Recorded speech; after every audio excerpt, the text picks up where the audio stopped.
You're listening to the Get Out and Drive podcast, fueled by Auto Metal Direct with John, custom car nerd Meyer, and Jason, old car guy Carr. We'll be bringing you gearheads everything you never wanted to know about cars and why they should be on the road and not in your garage.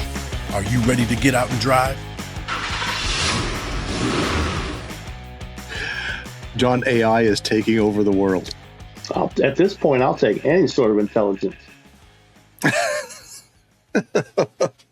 Even if it's artificial. You think you hate it now? Where do you drive it? We made it through Christmas. We made it through New Year's. Yeah. And we've got a continued sponsorship with AMD. They've stuck around to keep us going, us two clowns here on the Get Out and Drive podcast. We're happy to have everybody joining us for the first podcast of 2026. If you're watching this on a platform that allows video, you'll notice our new background showing basically Get Out and Drive 2026. And Drive Day this year happens on October the 4th. So I hope you guys are able to get out and drive on October the 4th and head on over to getoutandrive.com. Make sure you register early. Last year, we had record-breaking numbers registering. Crazy. We ran out of stickers. We still have people that we haven't been able to get stickers to. So we'll make sure this year that you're registered early so we can get those going. People think, well, geez, October is 10 months away. Yes, it is. But we're already halfway through January. Yeah. And 2026 is going to be bloop. Oh, yeah. John, how is your new year so far? Good. Selling Hot Wheels on eBay. They'll be coming in very quickly. Yeah, I saw those your posts on social media, and some of that stuff is some pretty unique stuff, some pretty high dollar stuff. Pretty high dollar. Nothing's closed yet, so it ought to go big. Most stuff closes Saturday. So you should tell our listeners about eBay and what eBay does for us. Okay. I know a lot of people kind of peruse eBay and you kind of buy stuff here and there and whatever. We have a full eBay store, and this is our 25th year that I have an eBay store. So we're celebrating 25 years of me selling on eBay. Fantastic feedback and everything, and just donate everything to Get Out and Drive podcast. And everything that I find, toys, Hot Wheels, swap meet stuff, household goods, whatever, everything's on there. And all of my time and energy and anything I put up, all the proceeds go to Get Out and Drive podcast to help get everything out to our listeners. And I, for one, appreciate all of that because as co-host, I came on after Get Out and Drive became a thing, and I just show up. I donate my paycheck from Get Out and Drive podcast back to the Get Out and Drive podcast. Wait, we're getting paid? Yeah, I mean, it's a great opportunity to, when you're out gallivanting on a Saturday morning through the yard sales, or people who know that, that John is into car type toys or almost anything really. And the fact that he's able to get on eBay, sell those things, make a couple bucks, help fund some of the projects that we do and some of the traveling. We do a lot of traveling. Oh, yeah. On the Get Out and Drive podcast. And we hope to do that again this year to get to some big events. Get Out and Drive is big all over. And for those of you who've never heard of us, and this is your first time tuning in, we're huge. We're so freaking huge. So huge. We're the best. No, all joking aside, it's great to have you aboard. And we had a little bit of a last minute topic to talk on here on this episode. You're watching the Get Out and Drive podcast, and I'm Jason with AMD. Check this out. Here's your reminder to support the companies that support your right to get out and drive. Auto Metal Direct is a premier manufacturer of high-quality restoration parts for classic American cars and trucks. AMD offers a wide range of components, including body panels, trim, glass, weather stripping, and much more, crafted to meet or exceed original equipment specifications. Be sure to visit autometaldirect.com as you get your ride ready to get out and drive. What drives you?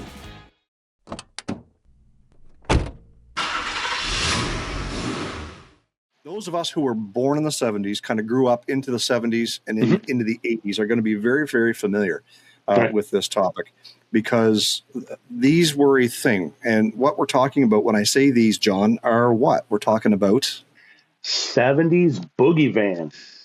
Yeah. Oh, yeah. I learned to walk in a crib on the floor of a 74 Chevy van. Wow. I don't remember it. No. But my dad tells me the story all the time. Yeah. Driving down the highway or driving through the city of Fredericton here as our capital city in New Brunswick. Yep. Step on the brakes and Jason would tumble to the front. And step on the gas, Jason would tumble to the back. And that's how I learned apparently to walk, was in the back of this 70s. It was blue. It was a shorty. It had a red sunroof. And it had running boards, and they were fiberglass molded running boards that come up over the wheels. Right. Had big, wide 60 series tires on it. Right.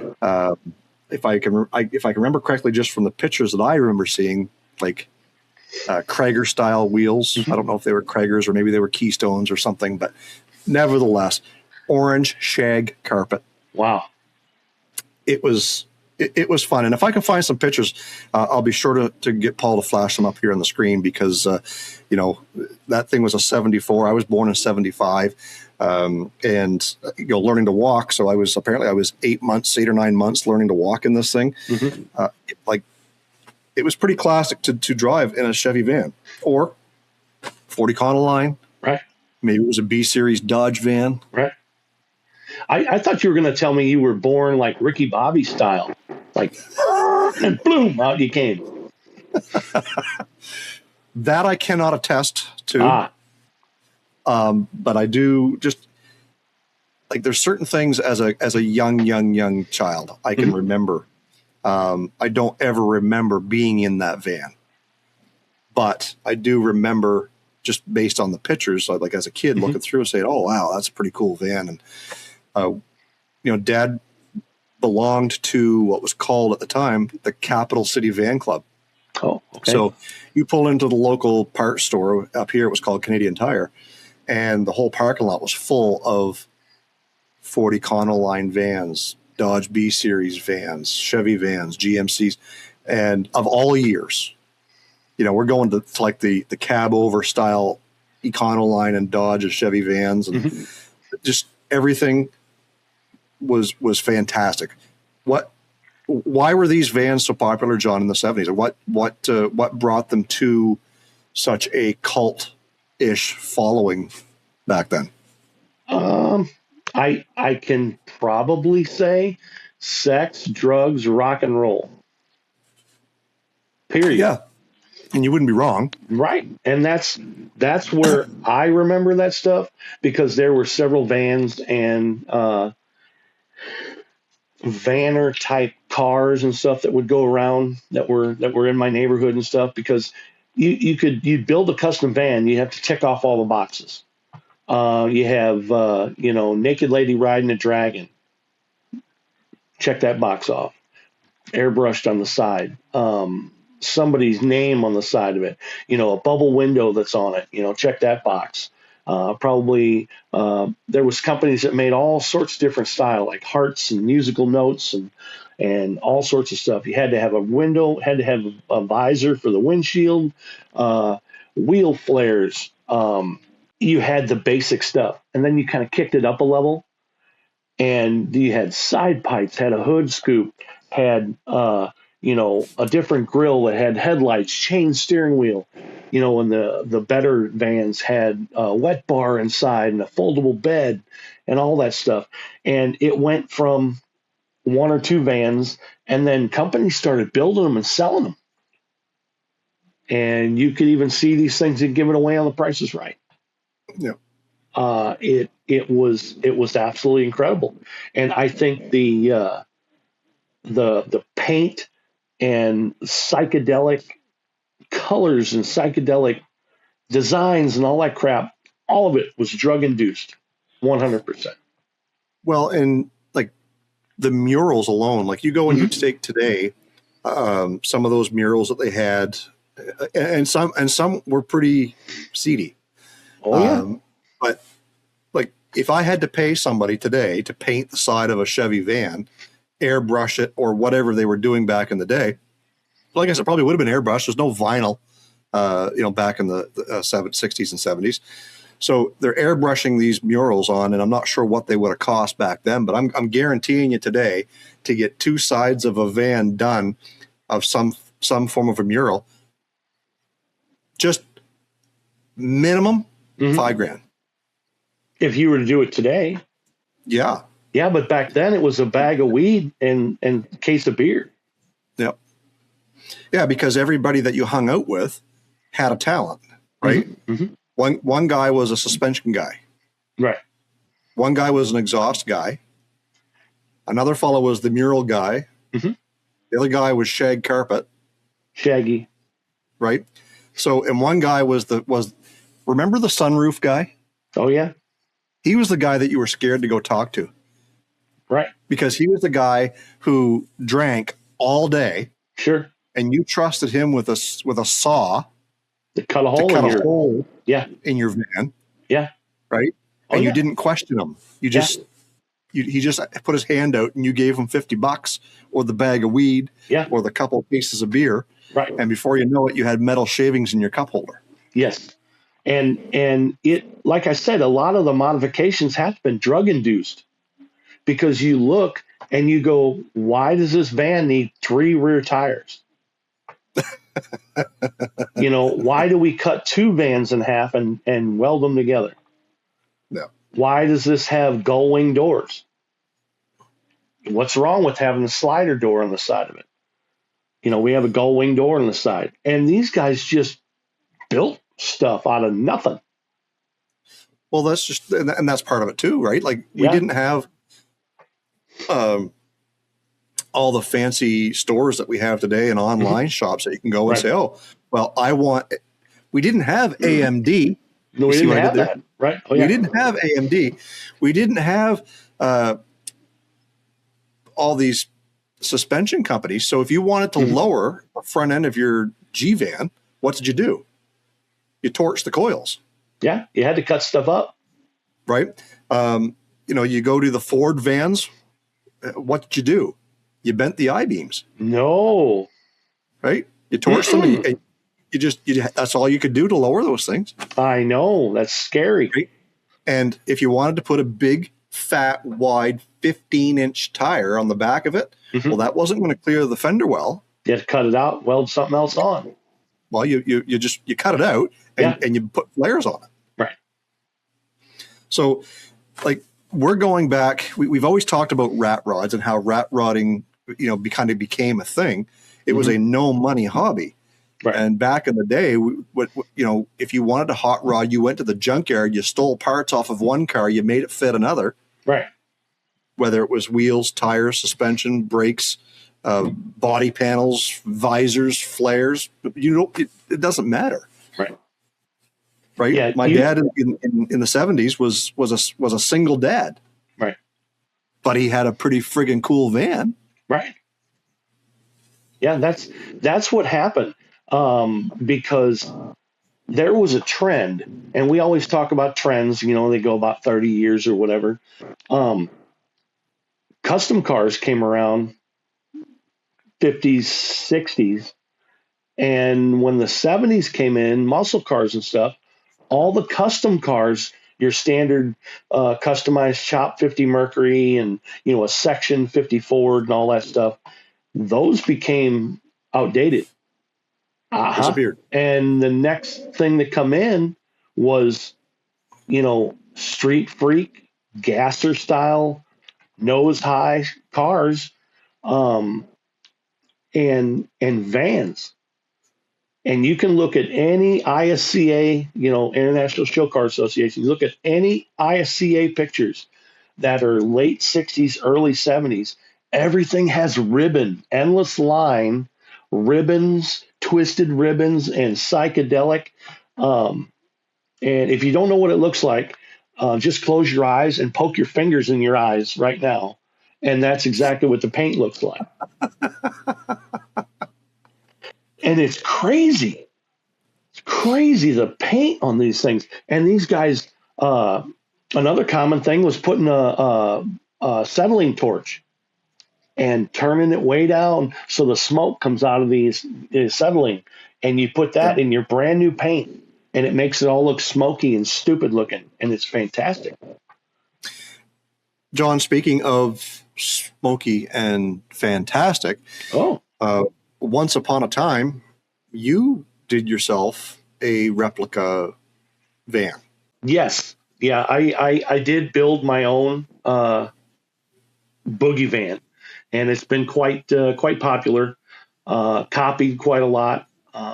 Built originally, again, because I like Hot Wheels, it was built off of the Hot Wheels Super Van, and it checks all the boxes. It has wheel flares, side pipes, the right stance, flames, all that type of stuff. The paint, everything on it. And I built it for a customer, and it's a fantastic truck. All black, traditional, long, thin, multicolored flames on it. Just a fantastic truck. People liked it enough, they start copying it, and it's also in a 1/18 diecast. That's pretty cool. You've done something right when. Right. When your work becomes diecast. Yeah. And you don't even have to be a NASCAR driver. That's true. You could be John Meyer from Illinois. That is exactly right. Generic fella. I'd say, even now, it's a resurgence of everything. Stuff's coming back.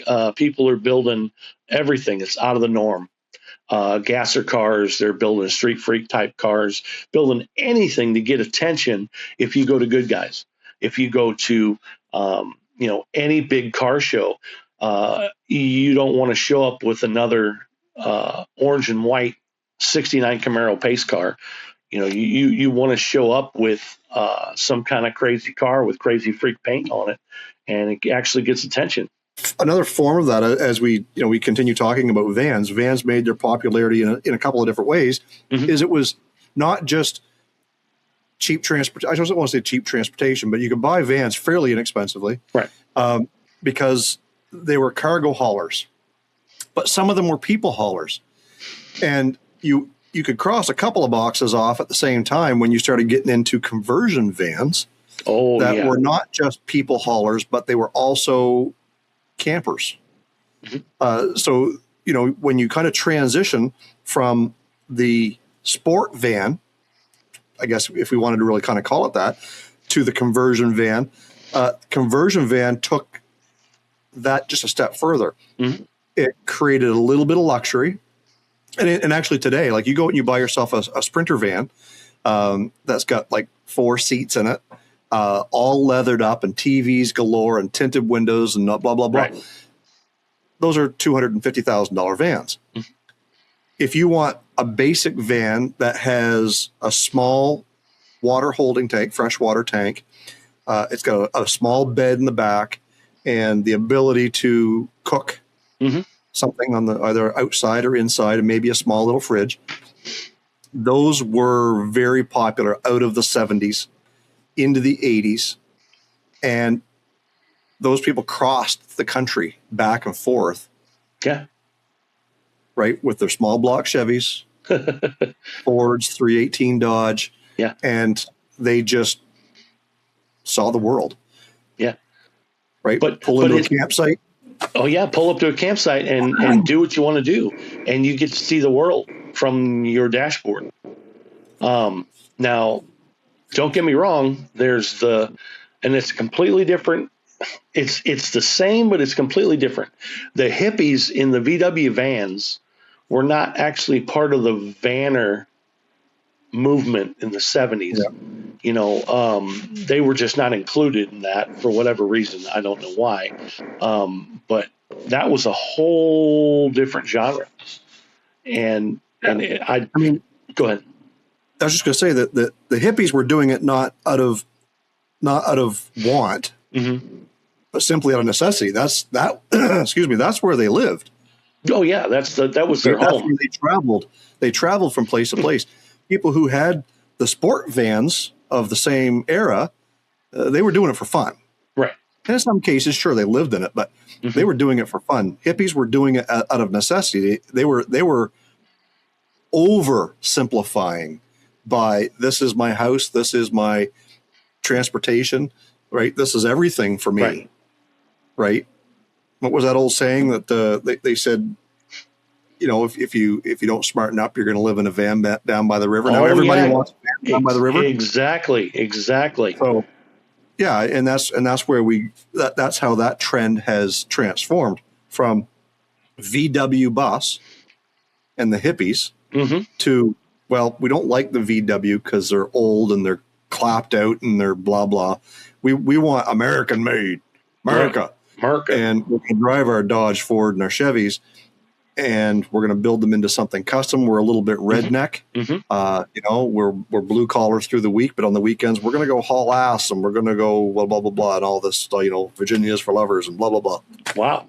Jump in and join the Get Out and Drive podcast. What drives youth initiative? By supporting these organizations that support the next generation in the automotive industry. Operative Talent is committed to inspiring and empowering the next generation of automotive professionals. Learn more at operativetalent.com. The RPM Foundation safeguards the critical skills necessary to restore and preserve collector vehicles by supporting hands-on training and engaging the next generation of craftsmen and women. Learn more at rpm.foundation.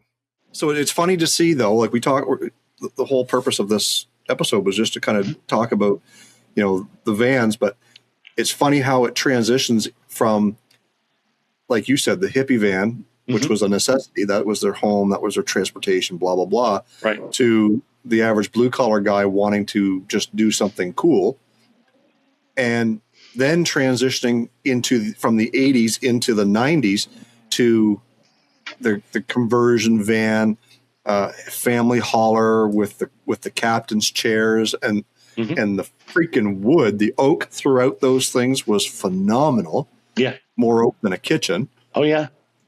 And then now we go into the sport trek vans or the overlander stuff. Overlander stuff, and you're just again we keep evolving from the highway cruiser to the off-road boondocker, or what we classify today as overland. Right. Yeah, and it's people that just go somewhere and they say, well, this is RV. This is what we do. It's all the little niches of things. It's different, the different niches of people that, they may want to pull a van. They might want to pull a camp trailer with a van. Yeah. And that's a whole other offshoot of crazy people. The people that have to do with the tin can tourists that pull the little can ham trailers. Those people are just nuts, but awesome. Yeah. But you've got to have a mindset for some of that stuff, and you got to think, okay, where's your priority? What's the main purpose of your van? Well, if it's transportation, then you probably don't need a bed in the back of it. If it's moving your sound gear because you're in a band, well, it's a cargo van. If you've got 6 kids, it's a people hauler. The whole point is that everything transitions at some point in time. Even to modern day. Yeah. In 1999, Chevrolet totally, in my opinion, revolutionized the pickup truck. They made it more of a multi-purpose rather than just the farm truck. And then in the 90s, they started doing that with the OBSs. But in 99, they came out and they said, you know what? It's time. We're going to call it something. We're going to call it a Silverado. Wow. We're not going to call it the 1500 or the C10. We're going to give it a name. And we're going to put this engine and transmission in it that in 25 and 30 years down the road, they're going to be using this in their hot rods instead of the small block Chevy. And It's true. It is. And as funny as it sounds, me saying it, it's exactly what happened. They revolutionized the truck to where we are today in $100,000 pick-em-up trucks. The cowboy Cadillac. Will never see a dirt road, likely. They'll never tow a trailer. Mm. They'll haul little Johnny or little Susie off to soccer practice. Right? Oh, yeah. Mom will drive it to the mall to get groceries, to go shopping. Dad will cruise down the highway getting his, 15, 16 miles per gallon. Like, how often do you see a big quad cab truck or four-door truck with one person in it? A lot. Every time you see one. Every time you see one. Right? Well, this is everything you're talking about is evolution from one thing, because trucks and stuff they evolved like that. So did Jeeps and four-wheel drive trucks. They just evolved and evolved and evolved into the pavement princess that has a giant winch on the front of it that still has a tag on it. And that's a whole nother topic, talking about Jeeps and Jeep people. Like that, mark that on the calendar. That's our next episode. We need to talk about Jeeps and Jeep. Like, it's called I Don't Give a Duck About Your Jeep. Yeah. And what is up with the freaking ducks?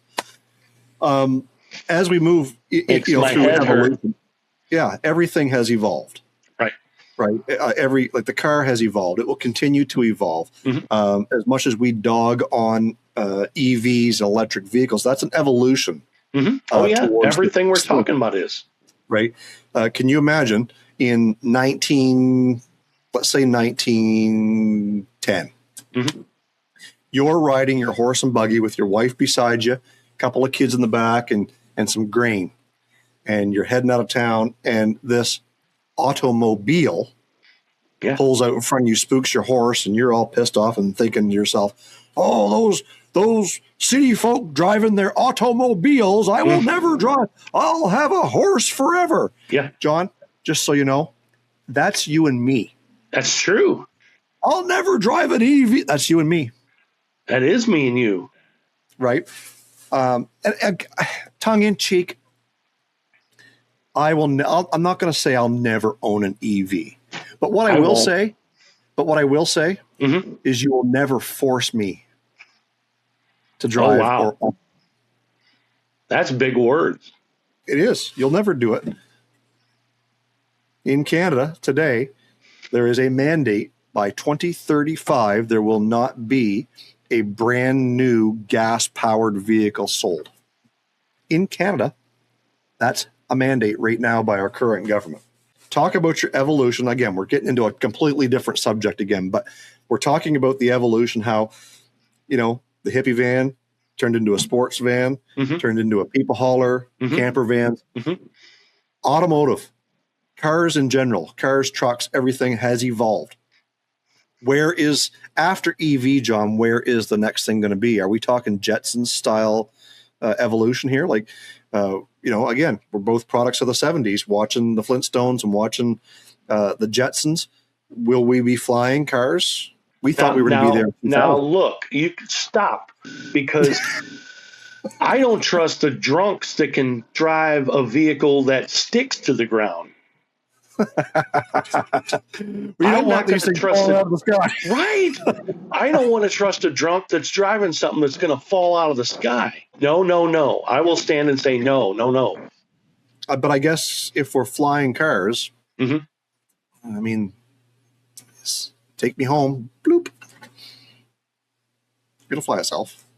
Besides, when the aliens come down in 10, 15 years, when they come down, we'll get their technology, so it'll be fine. Okay. It'll be fine. We're going to, let's skip over EVs and jump right into flying cars. No. You said, bloop, take me home. Did you see the new ad for all the Ford vehicles that they said, it says, pay attention to more important things in life. And it shows someone not touching the steering wheel, and they're promoting their self-driving feature. Because if you want to, cut your kid's hair or eat a bowl of soup or do anything except for driving, please don't. Yeah, we have a hard enough time with people who want to drive. Right. I never, and I'm sorry, this is supposed to be about vans. I'm going to go off on a tangent. I'm sorry. I have never driven a vehicle that is self-driving. So maybe somebody can tell me how it works down in the comments. Somebody can explain to me. I need to be learned. Okay. When it's snowing and my cute little EV car drives itself by finding the little lines on the highway, how does it know in the winter where to go? Do you know? Jason, do you know? Are you asking me? Because I don't rightly know. I have no idea. How does the tiny little car with this 300 cameras looking out for everybody, golf carts and buses and children and everything, how does it see in the snow where to go? People that have driven an EV, down in the comments, tell me. How? I've got one for you. It may or may not top that. Obviously, in Canada, we get lots of snow in the wintertime. Our winter is long. And I got thinking about this when I saw a Tesla drive by my business the other day. I thought EVs, and especially Teslas in general, generally have a lot of torque. You've got direct drive, which the auto enthusiast in me thinks that's pretty amazing to have direct drive and all that torque. But in the wintertime, you don't want that. Nope. Does an EV have a winter driving setting to pull back on that torque so that when you go and it just doesn't spin the crap out of your wheel? And some people's going to be in the comments saying, oh, well, it's got traction control just like your car does. I'm like, oh, okay. But we all know what traction control, well, maybe John doesn't, but we all know what traction control does when you start spinning in the snow. It just goes and you're going nowhere anyway. Isn't that where the little claws come out of the tires? Yeah. And then maybe that's one of my toys that does that. But I don't understand. I don't understand how this works. We got way off topic. Yeah. So again, mark on the calendar. EV rant. EV rant. We can continue this conversation in another episode. Guys, if you are listening to this and you feel like John and I, make sure that if it's on a platform that you can comment, tell us exactly how you feel and how right we are. But if you're on the other side of the fence and you're listening to us because you think that we're a couple of babbling buffoons, again, we still want to hear it. We want to know where the argument lies. But at the same token, if you're just listening to us in a podcast form and you have a topic of conversation that you think would be great for John and I to banter back and forth with, regardless of whether we're right or we're wrong, just great conversation. Make sure you head over to getoutanddrive.com, scroll all the way down to the bottom of your screen, and there's a listener hotline. You can record a quick message. You can also email us or contact us through the website. Tell us what you want to hear. We'd love to hear from you, and if we do, we'll make sure we send you out some stickers just for reaching out. John, this was a great topic of conversation. We got a little sidetracked there at the end. What a disaster. It's always fun to talk about the evolution of a specific vehicle. Again, maybe EVs is another topic we can talk about somewhere down the road, but we definitely got to get back on that Jeep. Jeep God. Yes. So mark that on the calendar for another upcoming episode. Any final thoughts before we get done here? No final. You don't want to hear what I have to say. No. Connect with us on social media. Find us on Facebook, Instagram, and TikTok. Follow us on X at Get Out and Drive Pod. Cruise on over to our website, getoutanddrive.com, for all the info you never wanted to know about our podcast. Hit us up on our listener hotline. Be the first to know what's happening. get industry news, and grab your Get Out and Drive merch.